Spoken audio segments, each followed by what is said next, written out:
Pode começar, tô Fernando? Pronto, vamos fazer só uma introdução, Lucas. O Lucas Perfeito. bom dia a todos. O Lucas é médico do transplante de medula óssea da Universidade Federal do Ceará e trabalha conosco e está responsável por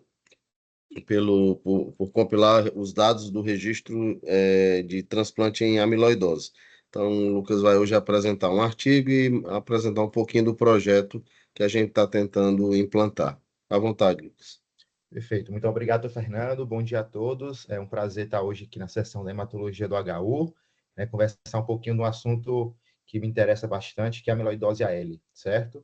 Então, hoje a gente trouxe esse artigo, que ele fala um pouquinho de hematopoese clonal nos pacientes portadores de amiloidose AL, tá? Não discrasias plasmocitórias de modo geral, apenas de amiloidose AL aqui, tá? Esse artigo ele foi liderado pelo grupo de Harvard ali, tem a doutora Bianchi, que é a diretora do programa de amiloidose do Hospital de Brigham and Women de Harvard, certo? Que ela chefia, eles têm uma casuística bem grande, junto com o Hospital da Clínica Mayo também, são talvez os dois grandes grupos que lideram as casuísticas de amiloidose no mundo. E aí, pedi uma autorização do doutor Fernando, já que é uma aula que tem muito residente, tudo isso, de esticar um pouquinho mais a introdução aí para a gente conversar um pouquinho sobre a amiloidose AL, que é uma doença tão desafiadora da nossa prática clínica, né? Ela que é uma caracterizada pela deposição das fibrilas amiloides, que são advindas daquelas cadeias leves monoclonais, entre aspas, aí, mal dobradas, tá? A gente sabe que a amiloidose AL é a principal forma de amiloidose sistêmica no mundo. Em algumas casuísticas falam que até mais de 70% dos casos, e virtualmente qualquer órgão pode ser afetado, tá? Falando de amiloidose sistêmica, eu consigo classificar a amiloidose sistêmica de formas um pouco variadas. Eu posso classificar de acordo com a proteína de origem, que aí eu tenho de cadeia leve, eu tenho a famosa ATTR, que envolve a transferritina, a amiloide A, que é associada às doenças autoimunes, e por aí vai. A gente tem várias e várias subtipos de N bem mais baixos, não, uma porcentagem bem mais baixa de expressão aí já descritos. Posso classificar se ela é uma amiloidose sistêmica ou localizada, e para isso aí é muito mais, quando é localizada, a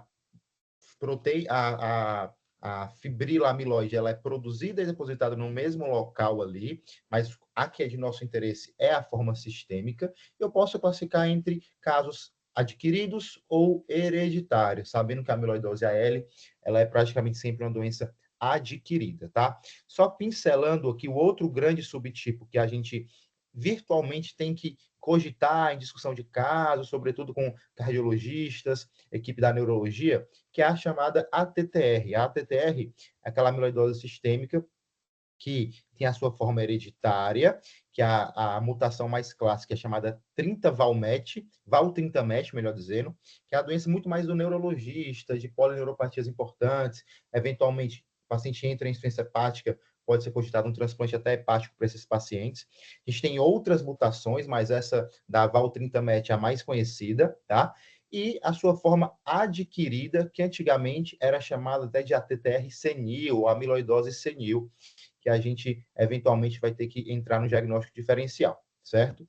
E aqui é falando que independente da origem dessa proteína, essas proteínas ali mal dobradas vão caracteristicamente formar essas fibrilas amiloides, e as fibrilas amiloides depositam no tecido, dando todo o quadro clínico. Da amiloidose AL, a gente sabe como é que funciona um pouquinho melhor, que na verdade tem um clone plasmocitário, geralmente são clones baixos, você não vai ver aqui grandes populações plasmocitárias anômalas, são coisas assim pequenas, salvo quando tem mieloma múltiplo associado, que vão produzir um excesso dessas cadeias leves instáveis, que vão ser, por sua vez, mal dobradas e vão formar agregados fibrilares. Esses agregados fibrilares, eles podem tanto causar uma lesão tecidual de depósito direto, tá? Quando ele já saiu da circulação e deposita, seja no rim, seja em tecidos moles e por aí vai, em fígado também, mas ele também pode ter uma lesão da sua forma circulante, que seria uma lesão de toxicidade direta, que essa aí é uma lesão claramente mais associada com a disfunção cardíaca, certo? A gente consegue selecionar aí os 4 grandes pilares da amiloidose AL, para a gente pensar no paciente até fechar o diagnóstico e propor o tratamento. Seria o quadro clínico, a documentação da proteína monoclonal, a documentação do depósito amiloide, e aí essa quarta parte, que seria a mais desafiadora, a gente conseguir fazer a tipagem amiloide, tá? Falando do quadro clínico, virtualmente, qualquer órgão do corpo, órgão-sistema, pode sofrer depósito dessas fibrilas amiloides e, consequentemente, ter quadro clínico. Mas, obviamente, existem os mais comuns, tá? Primeiro, a gente sabe que é muito comum sintomas constitucionais, que geralmente precedem o quadro, que ficam semanas a meses ali com o paciente, que é muita fadiga, perda de peso, e o paciente vai entrando num quadro consultivo. A gente tem como principal órgão acometido, sistema acometido, o sistema cardiovascular, sendo aquela alteração clássica da insuficiência cardíaca, com fração de ejeção muitas vezes preservada ou não, mas hipertrofia concêntrica e aumento do septo sendo o achado mais clássico, mas ele está longe de ser o único. A gente tem alterações de arritmias, a gente também tem alterações que envolvem sistema nervoso autonômico, dando hipotensão postural, por exemplo. A gente tem o envolvimento renal, que também é muito importante quando a gente está diante de um paciente, sobretudo com a síndrome nefrótica ou proteinúria subnefrótica em pacientes não diabéticos e em pacientes que algumas vezes começam a perder a função renal. Obviamente, a gente pode também ter os achados das famosas neuropatias, tá? Que isso aí muitas vezes são sintomas bastante incapacitantes e que o paciente vai se queixar bastante.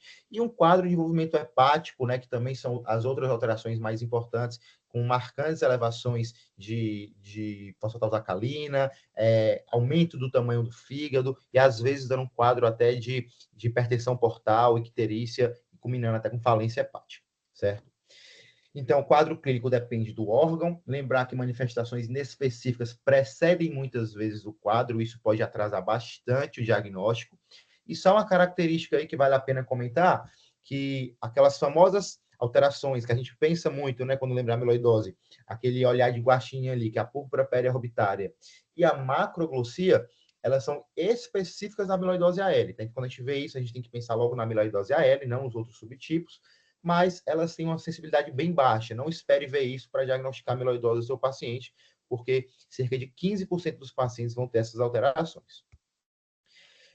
Só para a gente frisar, síndromes clínicas que a gente tem que lembrar em diagnosticar amiloidose AL, seria a síndrome nefrótica em pacientes não diabéticos, uma IC não isquêmica com aquela hipertrofia concêntrica e do septo, uma hepatomegalia com elevação de fosfatase alcalina desproporcional e uma neuropatia periférica sem causa. Nesses 4 grandes grupos, a gente não pode deixar de suspeitar do nosso paciente.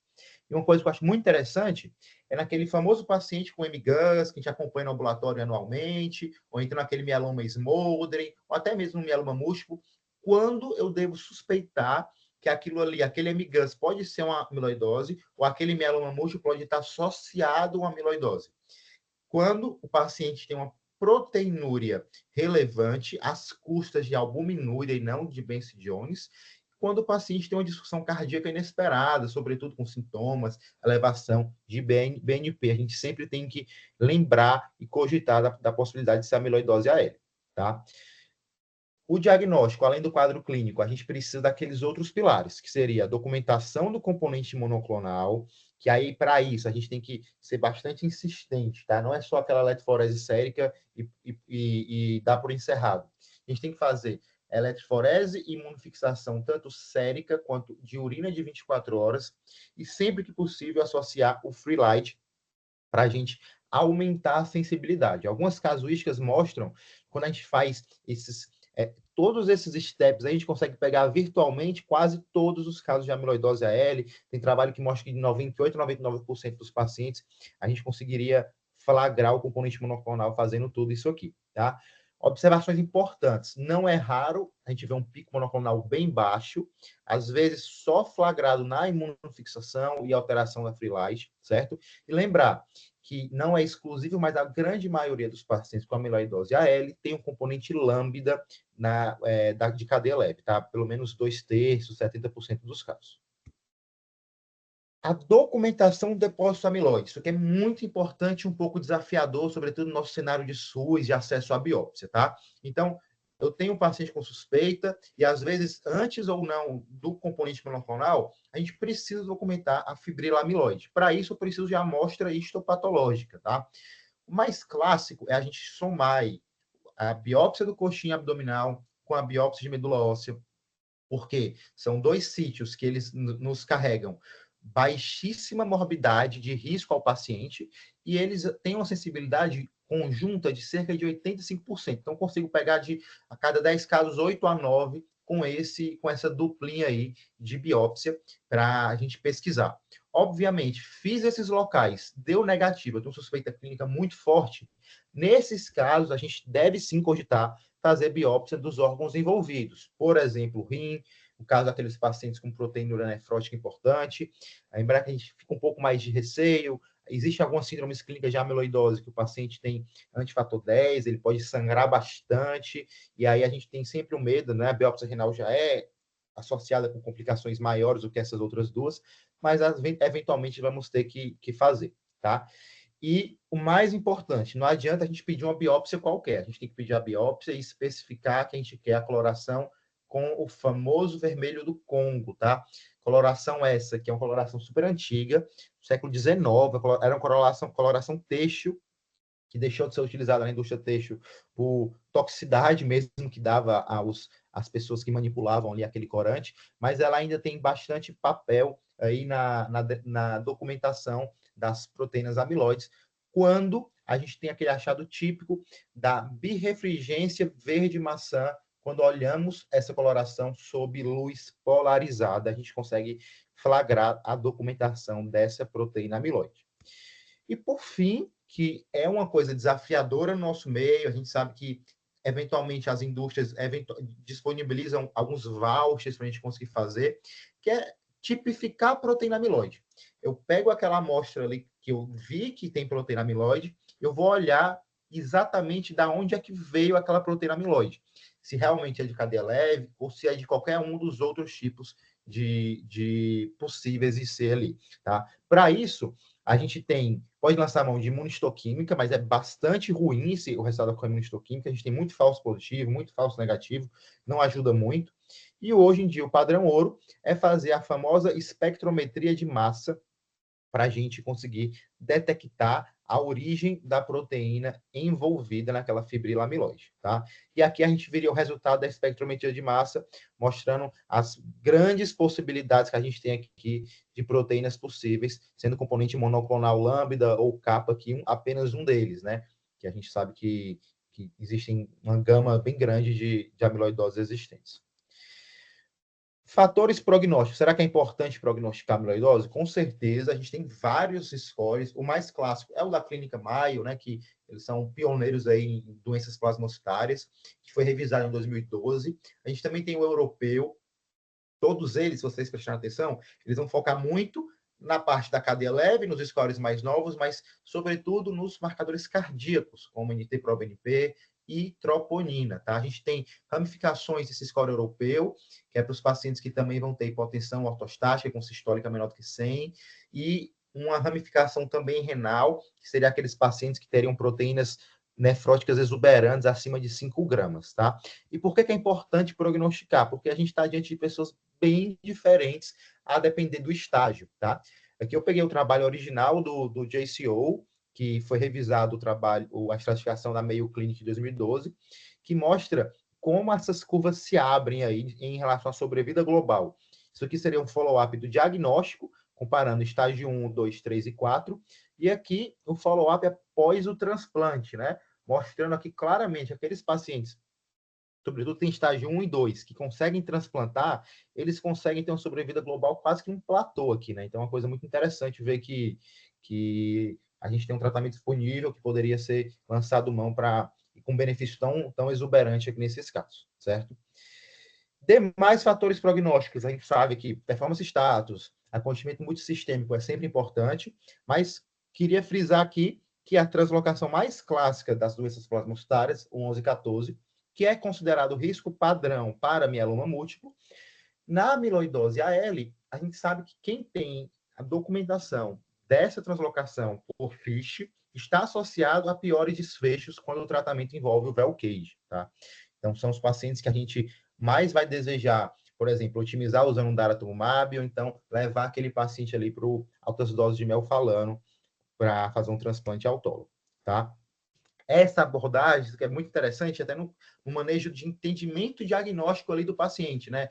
Às vezes está a discussão com a equipe da clínica média, com o cardiologista no meio, e aí a gente tem eles têm aquele paciente com suspeito de amiloidose, tem proteinúria, tem coração com achados típicos. O que a gente tem que fazer? A gente tem que fazer a pesquisa da proteína monoclonal. Tem proteína monoclonal documentada, a gente vai programar fazer a biópsia abdominal, com ou sem junto a biópsia de medula óssea, e se for positivo, a gente já vai tipificar aqui essa proteína amiloide sempre que possível. Se for negativo, a gente vai tentar fazer a biópsia órgão dirigido, por exemplo, do rim ali. Não tem proteína monoclonal, o que é importante a gente entender? Se o paciente não tem proteína monoclonal, mas ele tem um envolvimento cardíaco, certo? É muito importante um exame que eu ainda não tinha cogitado aqui, que não é da amiloidose AL, tá? É de outra forma de amiloidose, mas eventualmente a gente entra nessa abordagem diagnóstica, que são a cintilografia cardíaca com o famoso pirofosfato de cálcio, aqueles marcadores ósseos, tá? Porque quando essa cintilografia é positiva em um paciente que tem achados cardíacos, seja de eco, seja de ressonância típicos, a gente está num cenário muito encaminhado de fechar um diagnóstico de amiloidose ATTR, tá? E aí, quando esse cenário é encontrado, a gente tem que proceder a uns testes genéticos para definir se é uma amiloidose ATTR genética ou se é uma amiloidose ATTR wild type, né? Antiga amiloidose senil ATTR. Pincelando o tratamento, né? Assim como mieloma, assim como outras doenças que são do nosso dia a dia, a gente tem que definir se aquele paciente ele é elegível ao transplante ou não, e se do grupo de não elegível ao transplante, ele está tão doente que ele vai aguentar apenas um tratamento paliativo, tá?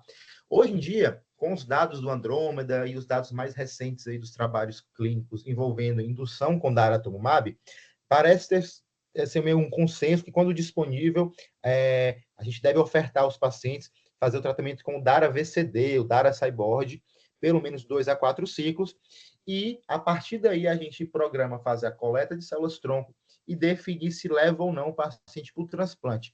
Existem correntes na literatura que advogam que talvez o paciente que esteja em resposta completa ou em uma VGPR, daria para a gente esperar o transplante para uma recaída, mas não é um consenso isso aí, muito pelo contrário, sobretudo na nossa realidade, eu acho até que não deva ser esse consenso, a gente levaria direto esse paciente para o transplante. Alguns grupos que também não é nossa realidade, num cenário de uma oferta muito grande de leito, num cenário sem muitas filas de transplante, quando o paciente tem uma baixa carga de doença, sobretudo menos de 10% de plasmócito, não está tão sintomático, poderia suprimir essa indução com o VCD, o DARA-VCD, e levar para o transplante direto, tá?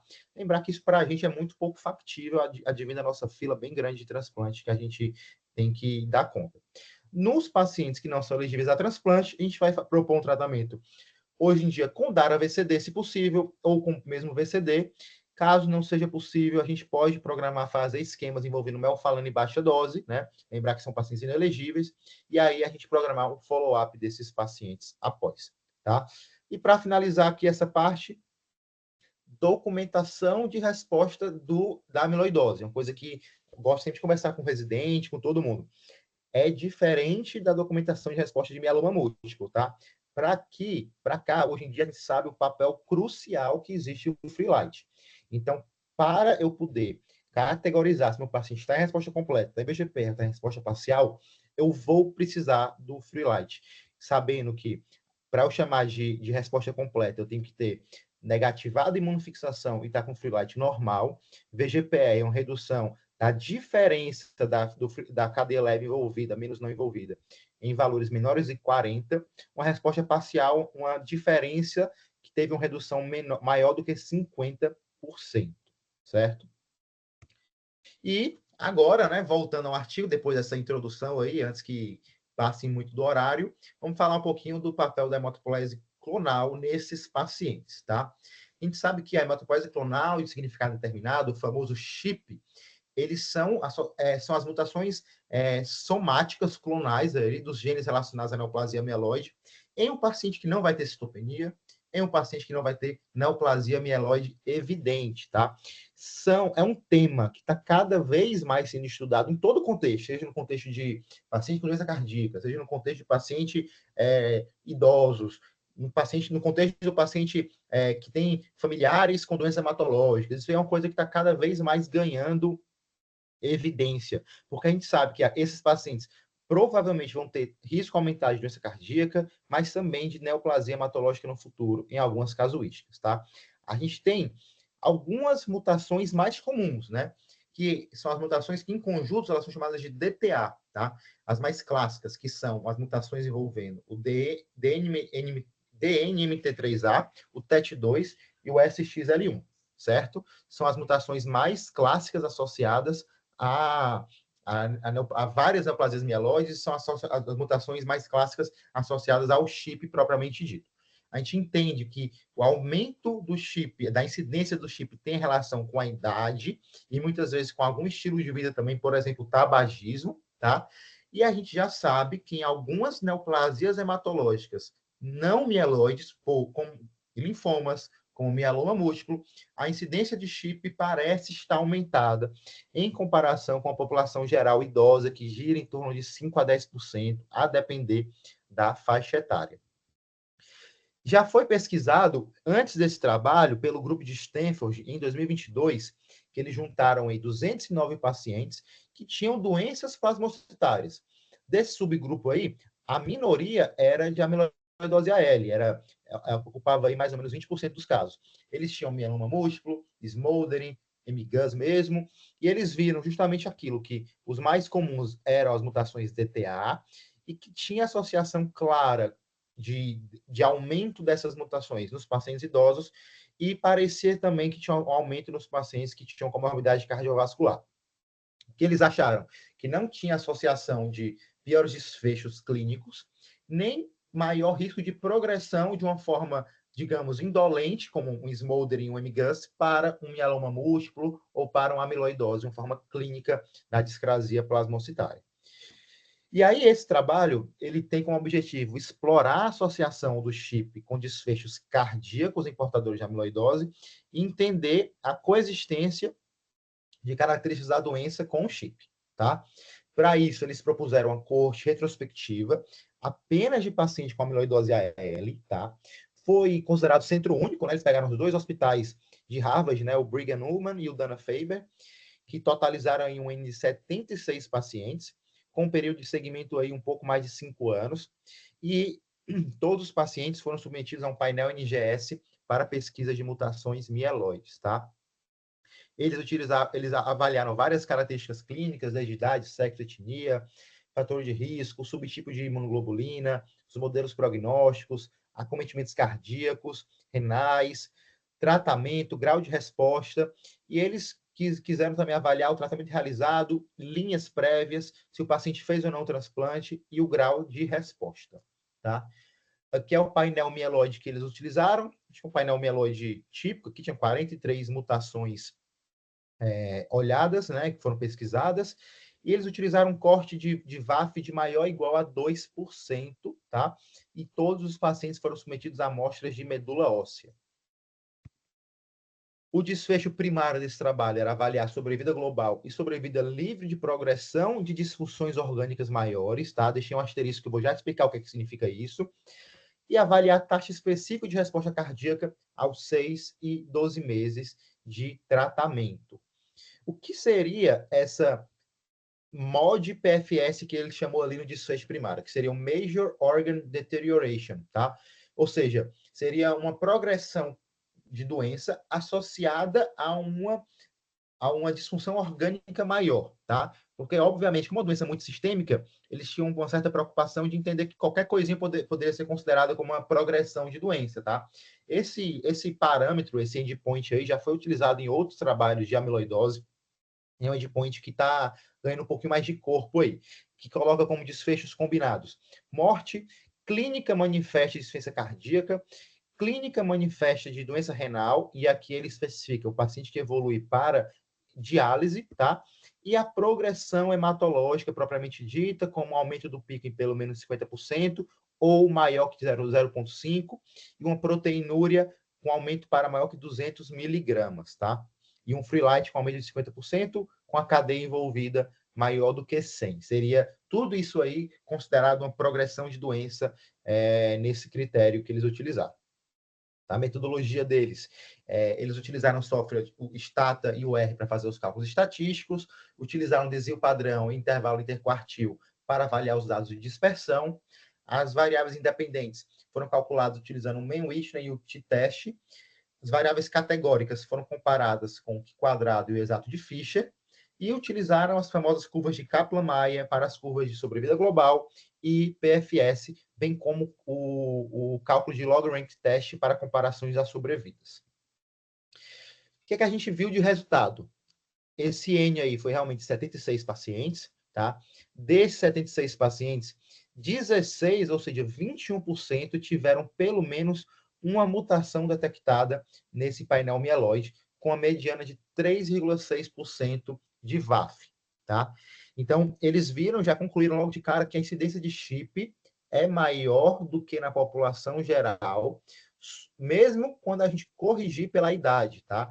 Vai já mostrar a mediana de idade desses pacientes, que seria mais ou menos estimada em 6%, pelo que os autores colocaram, talvez 5 a 10%, mas deu aí um valor pelo menos 4 vezes superior de 21%, tá? Aqui eu trouxe a tabela 1 desses pacientes, a gente consegue mostrar aqui claramente os dados que eles encontraram de resultado, né?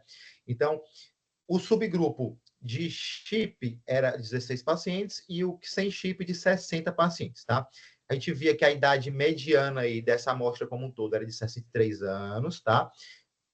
Uma discreta tendência de maior idade para o grupo de chip, mas não teve diferença estatística, tá? Lembrar aí que eram dados exclusivamente de pacientes americanos, então a gente tinha uma grande predominância de pacientes brancos aqui na amostra, tá? E não foi vista, diferentemente de outros trabalhos, uma diferença entre se o paciente era tabagista ou não, tá? Bem como não houve diferença se aquele paciente ele tinha uma outra neoplasia mieloide, ou seja, era uma amiloidose AL no contexto de um mieloma, de um Smoldering, ou de um Waldenstrom, e tinha até pacientes que também já tinham leucemia mieloide, linfoma de células do manto, melhor dizendo, e esses pacientes não tiveram uma diferença estatística do ponto de vista de ter ou não ter chip, tá? O que mais a gente conseguiu ver? Que de forma até um pouco curiosa, os pacientes que tiveram chip, eles tinham a tendência a ter melhor status de doença renal. Eles tinham a classificação de estágio renal dele era classificado como 1 aqui em 100% dos pacientes, que é essa coluna aqui do meio, diferentemente dos pacientes sem chip, que eles tinham uma tendência maior de ter desfechos renais piores do que os pacientes sem chip. Não houve diferença em relação às linhas de tratamento realizadas, não houve diferença em relação aos acometimentos de outros órgãos envolvidos aos números de acometimento. Em relação a outro dado bastante importante, em relação à presença da mutação 1114 vista no FISH. Eles viram que os pacientes que tinham presença de chip, eles tinham a tendência de ter maior positividade no FISH para 1114, tá? Com P aqui de 0,004, certo? Não houve diferença em relação ao tipo do tratamento e também não houve diferença se o paciente foi ou não submetido ao transplante de medula óssea, tá? Lembrar aqui que nessa casuística, apenas cerca de 10% dos pacientes fizeram transplante de medula óssea. E aqui mostrando quais mutações foram vistas, tá? A gente tem aqui um painel aqui nessa coluna mostrando as principais mutações que foram vistas, tá? Assim como os dados de outras neoplasias hematológicas, assim como os dados de outras doenças que a gente tem. O paciente que tinha as mutações DTA tiveram a prevalência, essas mutações foram mais prevalentes, melhor dizendo, com 44% das mutações encontradas tinham o DNMT3A associados, tá? Lembrar que tinha pacientes com mais de uma mutação, pelo menos 5 pacientes tinham pelo menos 2 mutações encontradas.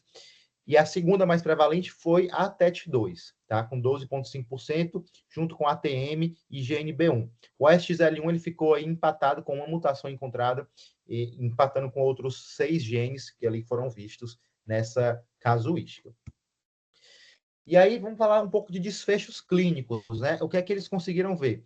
Que apesar da gente ter essa percepção do risco do chip baseados em dados prévios, parece que chip não alterou sobrevida global, nem foi associado uma sobrevida livre de progressão pior para esses pacientes, com essa mediana de follow-up de 32,5 meses. Tá? A gente tem aqui que as curvas praticamente se sobrepõem tanto no gráfico A, que é de sobrevida global, quanto no gráfico B, que fala dessa disfunção orgânica maior associada à progressão livre de doença.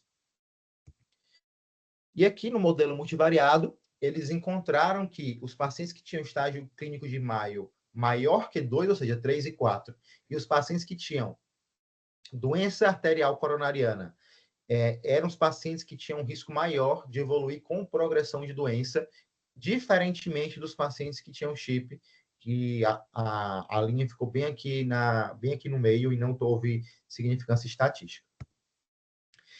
Então, não houve pior taxa, e agora falando do desfecho secundário que eles queriam olhar, né? Que era em relação à resposta específica cardíaca.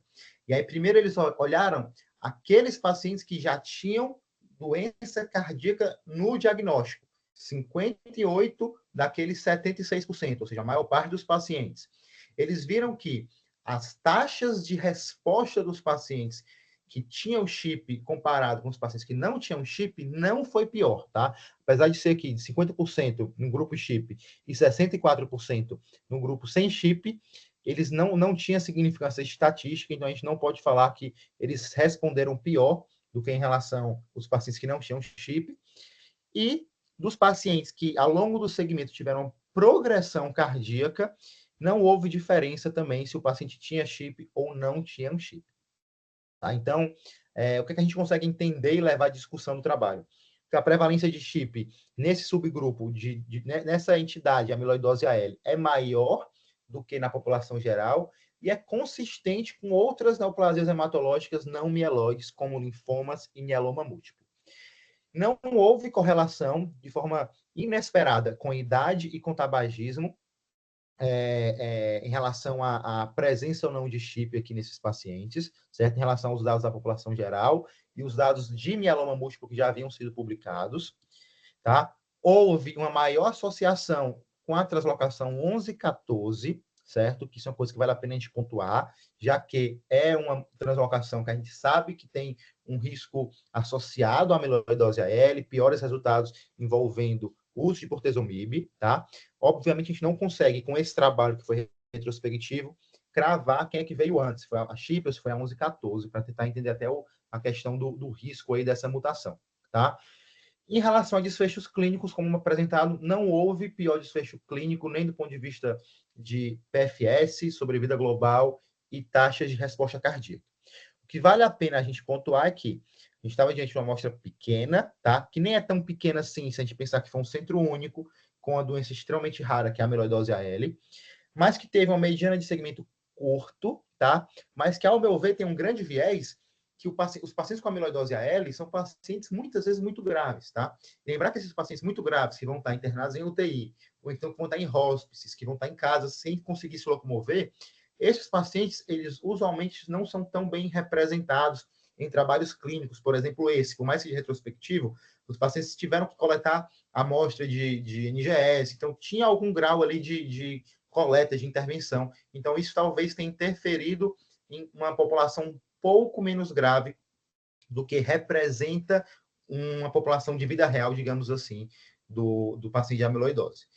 E não menos importante, como o doutor Fernando já comentou, falar um pouquinho do meu projeto de amiloidose, tá?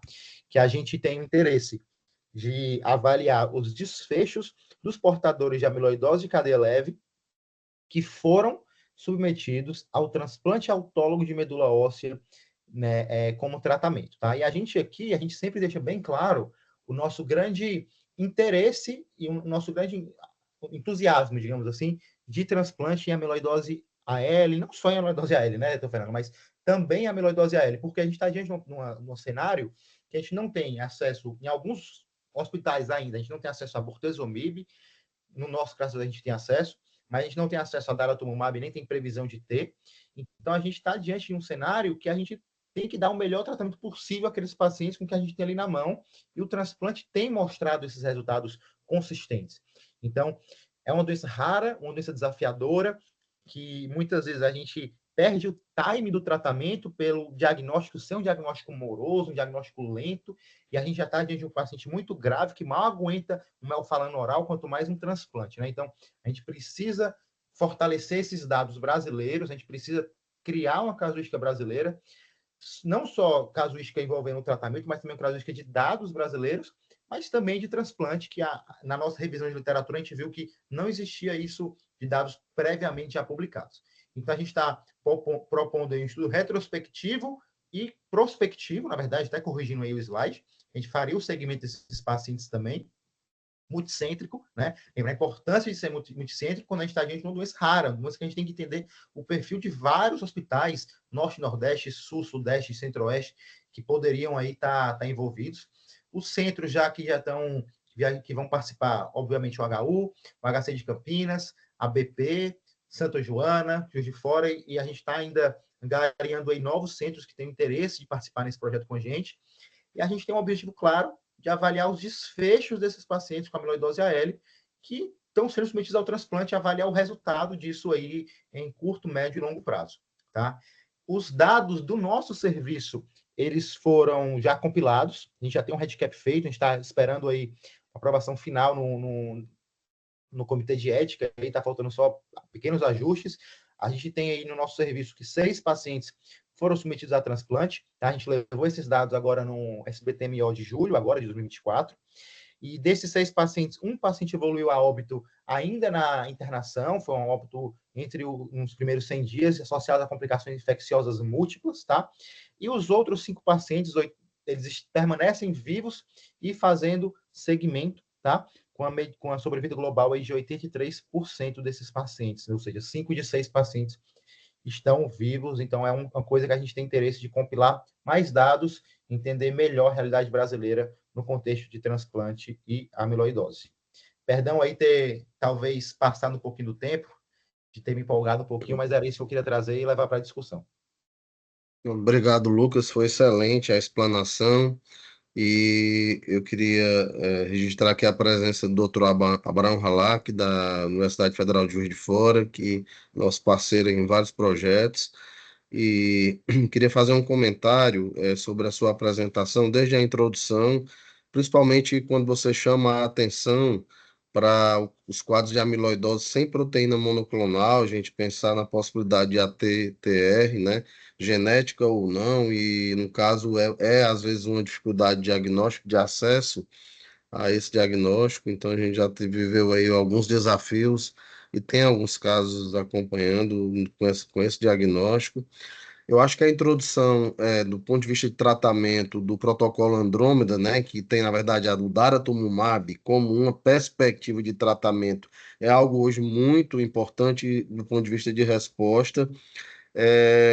De todo modo, é desafiador, porque, inclusive, eu tenho dois doentes, dois doentes usando o Andrômeda, dentre eles um que desenvolveu insuficiência renal, acho que é conhecido da maioria de vocês, e que, na verdade, a gente não obteve uma resposta significativa, uma resposta completa. Ele era um indivíduo, a princípio, elegível a transplante, mas evoluiu assim mesmo, dependente de diálise, e eu acho que hoje ele é, nesse momento, inelegível.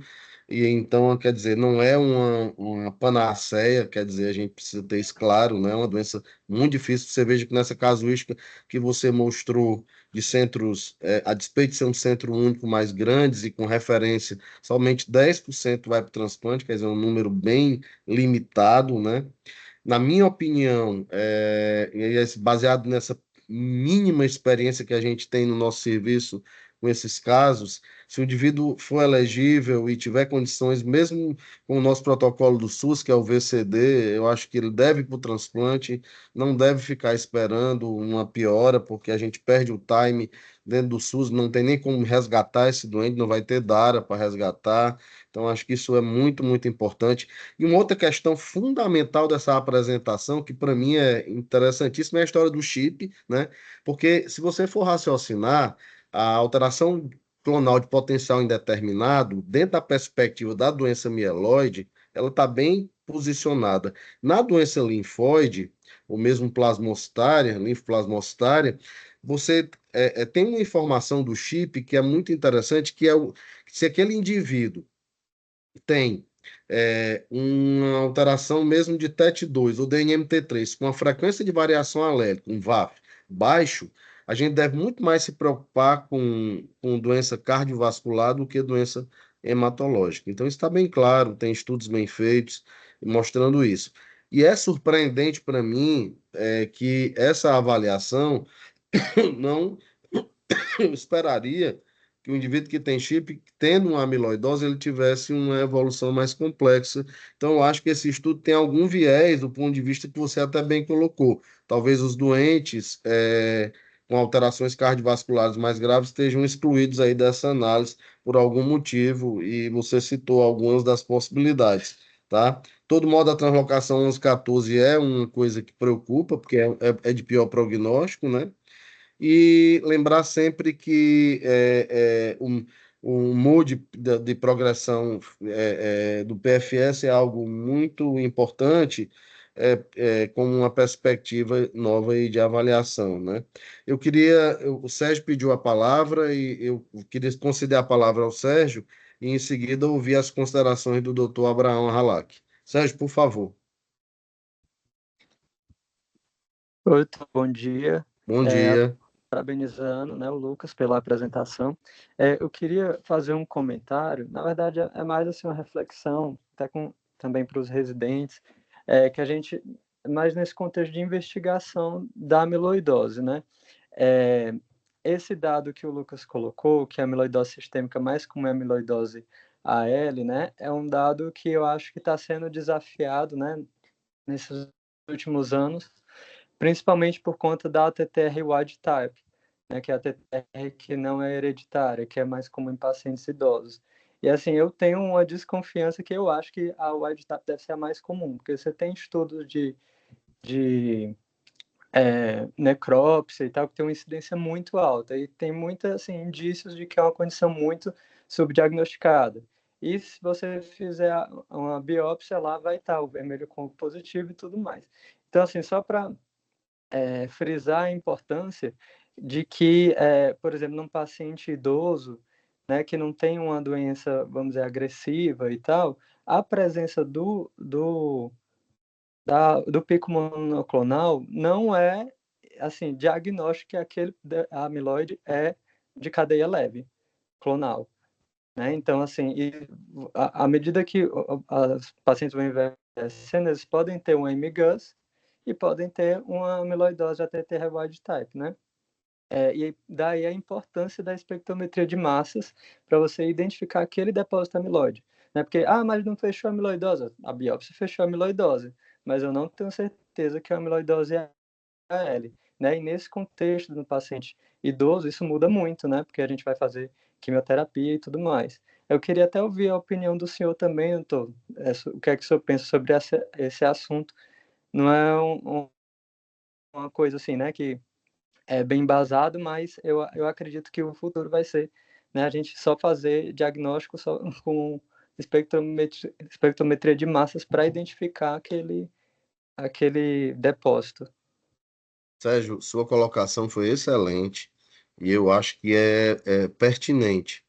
A gente observou ao longo dos anos alguns casos muito interessantes de biópsias com diagnóstico de amiloidose de pacientes com mielodisplasia, com linfoma, com outras doenças, com anemias, e que, na verdade, não tiveram evolução, não tinham gamopatia monoclonal, nem tinham gamopatia, tá? E eu vi casos, inclusive, assim, amiloidose de bexiga, a pessoa investigou lá, e provavelmente, eu acredito que devia ser a TTR, né? E a gente não tem como dar esse diagnóstico. Eu concordo com você, eu acho que sob pano de fundo, é provável que seja muito, muito mais frequente. E graças a Deus, né? Porque, em tese, pelo menos a wild type, em tese, tem uma evolução melhor, em tese, né? Eu acho que é muito pertinente sua colocação. Obviamente que a gente demanda tempo para confirmar isso. Precisam de estudos muito amplos, né? A gente evoluiu muito nos últimos anos com a questão da amiloidose. Eu acho que os primeiros diagnósticos, é, 30 anos atrás e tudo, era muito aquela coisa pautada no fazer o vermelho Congo e ficar, a gente não entendia muito bem. Os doentes que chegavam, às vezes, eram muito graves, né? Eram doentes já com comprometimento renal e cardíaco, e às vezes hepático, tá? E com doença disseminada.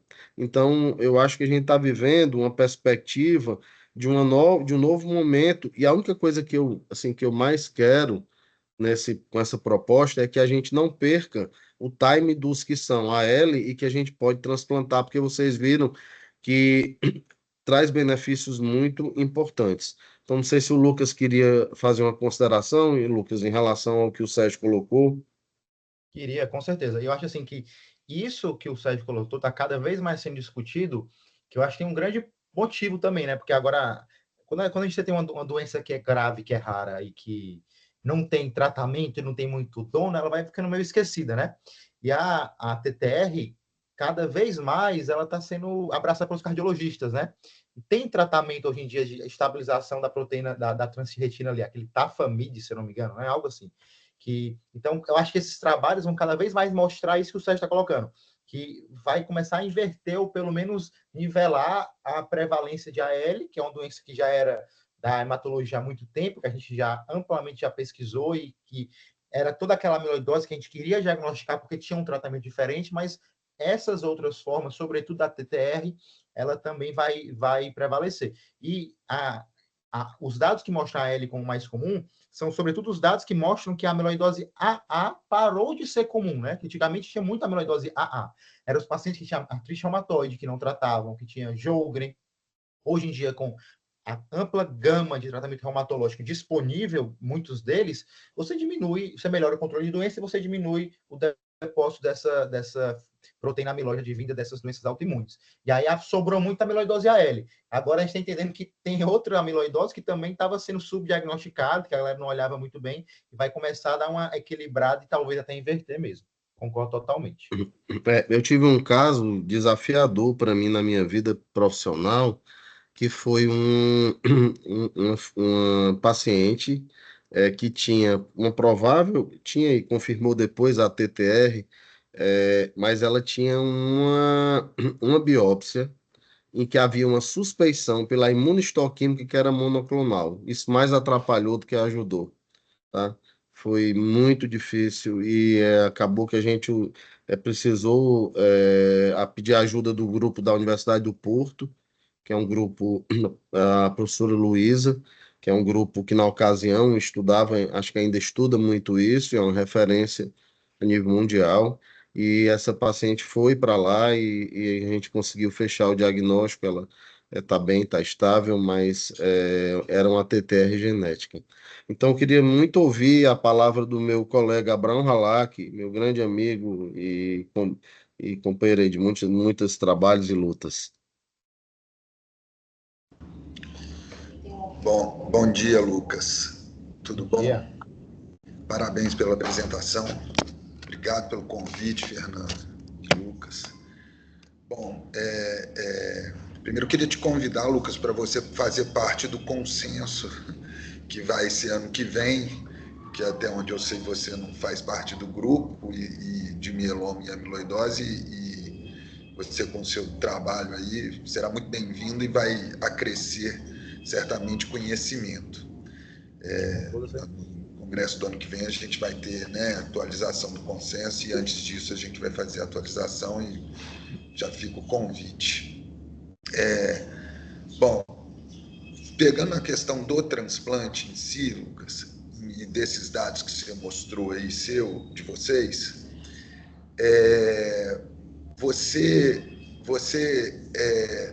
aquele paciente morreu de transplante ou morreu de amiloidose? Do Abraão, de transplante. Ele fez, na verdade, é o seguinte, ele fez toxicidade importante, né? Ele fez uma ICS por Staphylococcus aureus e ele pegou uma infecção por influenza B. Morreu de influenza. Morreu de Teve uma influenza. SARA gravíssima. Morreu de influenza, morreu de infecção. Morreu de influenza. Foi aquele período, Abraão, pós-Covid, em que a gente não tinha mais Covid e passou a ter influenza. Então foi dramático. A gente chegou a perder na hematologia e depois essa senhora fala, foi dramático isso. Ela morreu de influenza B, que aí veio, entendeu? Na verdade, até com a doença controlada, né, Lucas? Não, era a paciente, talvez, que a gente mais conseguiu categorizar a resposta dela. Ela transplantou em resposta completa, essa paciente. Foi terrível isso. Foi terrível. Foi terrível. Então, assim, então fica a minha pergunta para você. Não foi toxicidade do melfalan, certo? No passado, advogava-se reduzir a dose de melfalan nos pacientes com amiloidose, porque são pacientes complexos, muitas vezes com acometimento cardíaco, renal, entre outras coisas, como você já citou. Então, você acha que justifica reduzir a dose? Se sim, existiria um grupo de pacientes específico para a gente reduzir dose? E, por último, qual seria a forma melhor de estratificar o risco desses pacientes para o transplante? Eu acho excelente a pergunta, Abraão, excelente mesmo. Assim, inclusive, se a gente olhar os primeiros dados de transplante, olhar na literatura, o que chama a atenção é que são pacientes que tiveram uma TRM muito alta, né? E TRM bem acima do que a gente costuma ver de autólogo, que seria talvez aqueles 2% ali, talvez algo em torno disso. Tem trabalho que mostra TRM de 7%, de 10%, né?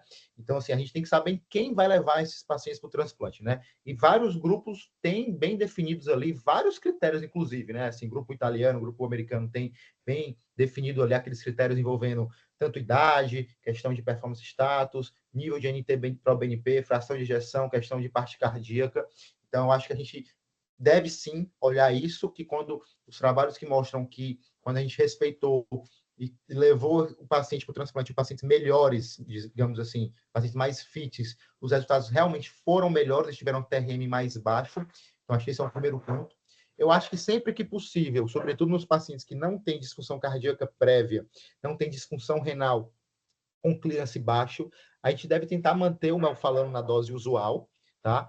E eu não vejo, assim, pelo menos ao meu ver, na minha pouca experiência com a doença, eu não vejo motivo da gente fazer uma redução diferente do que a gente faria, por exemplo, o mieloma múltiplo, assim, que seria aquela baseada na idade, baseada na disfunção renal, já que a gente sabe a importância do melfalano em altas doses, que aquilo ali pode estar associado a um melhor controle de doença. Se eu achar que aquele paciente pode conseguir aguentar, digamos assim, acho que a gente deve cogitar. Eu não desconheço trabalhos se mostram, se tem a associação daquele grupo, aquele score prognóstico europeu, que ele fala do NT-proBNP maior que 8.500, pressão sistólica menor do que 100.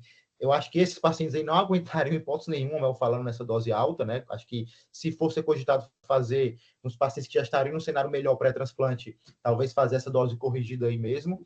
E acho que seria basicamente isso. Rim, coração, como os dois grandes órgãos que a gente vai ter que ter cuidado no quesito dose e melfalano. E eu acho que se der, se a gente tiver um paciente que tiver ok, tiver idade permitir, tiver esses órgãos ok, a gente deve tentar propor a dose plena do melfalano. Assim, essa é a minha opinião. Não sei se estou, Fernando, quer pontuar alguma coisa diferente. Não, eu concordo. Eu queria só fazer dois comentários, que assim, da minha percepção com a amiloidose é que a gente meio que assim, sabe daquele doente que tem condições de ir para o transplante. Eu acho que o ProBNP e troponina são fundamentais para nos ajudar. Lógico que a doença estando controlada é fundamental, mas é muito importante, uma coisa que eu li há muitos anos atrás e que ficou gravada para mim, nos primeiros trabalhos, acho que Abraão lembra disso, é que quem deve transplantar amiloidose é quem faz amiloidose e que tem. Nem todos os centros devem. O cara faz um transplante por amiloidose por ano, não é o melhor lugar para ele fazer um transplante de amiloidose. É uma doença rara, mas você deve ter referências para que você tenha mão, tenha expertise tenha vivência com aquele transplante. Então, à medida que você vai fazendo, você vai ganhando, de certa forma, uma maior possibilidade de cuidar. Lógico que você vai sempre poder ter essas infelicidades aí, que é perder o doente por infecção. Infelizmente, até 100 dias no Brasil é a principal causa de mortalidade, né? Não só em amiloidose, mas em todos os transplantes. Então, isso é um problema nosso, né? Mas eu acho, e também, obviamente, que os centros novos que querem começar, daí eu acho que podem selecionar da melhor maneira possível o doente. O doente que vai para o transplante deve ser um doente em que a gente tenha mais ou menos segurança de que a gente está fazendo o melhor por ele e que, se tiver dúvida, é melhor não transplantar. Eu acho que, porque certamente ele não vai sair, né? A mortalidade é muito, muito alta, é maior do que a do mieloma, muito, né? Então a gente tem que guardar isso de maneira bem clara. Infelizmente, nós chegamos ao final. Eu quero muito agradecer ao Lucas pela excelente apresentação. Abraão, muito obrigado pela sua presença, foi extraordinária, uma presença luxuosa para nós, tá? E eu quero agradecer a todos vocês, convidar no sábado, a gente vai ter de 8h30 ao meio-dia, a possibilidade de uma sessão presencial, em que serão discutidos leucemia linfóide crônica, linfoma do manto e hemoglobinuria paroxística noturna, e ainda a apresentação de 2 casos clínicos por nossos residentes. Então, convido a todos para que possam juntar-se a nós, né, no sábado, próximo sábado de manhã. Muito obrigado, um abraço, bom resto de semana. Valeu, tchau, tchau. Tchau, tchau. Muito obrigado, pessoal.